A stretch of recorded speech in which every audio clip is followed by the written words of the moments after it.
President Trump says he's willing to shut down the government if that's what it takes to get the money to build his border wall. I'm not going to spend a whole lot of ink on the possibility of a shutdown because, well, it's not happening.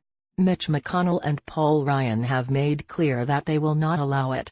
Trump is using the specter of a shutdown as leverage, but GOP leaders remember how they got blamed for the 2013 shutdown under Barack Obama, and that was with a Democrat in the White House. The more fascinating development is this rift between Trump and McConnell, as well as other Republican senators, and whether that will undermine his effort to pass his agenda. The president is back on the Twitter, saying this about the Senate Majority Leader: "The only problem I have with Mitch McConnell is that, after hearing repeal and replace for 7 years, he failed.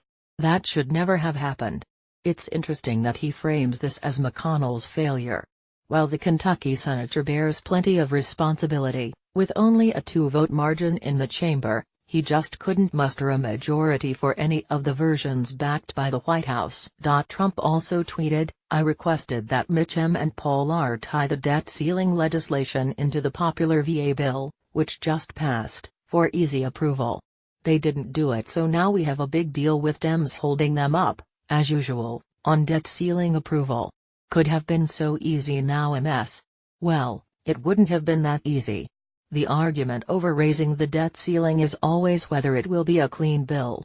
In Democratic administrations, many Republicans have demanded spending cuts as the price of avoiding a government default. Democrats were unlikely to roll over just because it was attached to a VA bill. The bad blood between Trump and McConnell spilled into public view in a New York Times story saying the majority leader has privately expressed uncertainty that Mr. Trump will be able to salvage his administration after a series of summer crises. The piece said Trump berated him in a phone call that quickly devolved into a profane shouting match, blamed McConnell for not protecting him from the Russia investigations, and that they hadn't spoken for weeks. Neither side commented, which means there was no attempt to tamp down the story. Since then, the two leaders are trying to paper things over in public. A McConnell statement: "The president and I, and our teams, have been and continue to be in regular contact about our shared goals."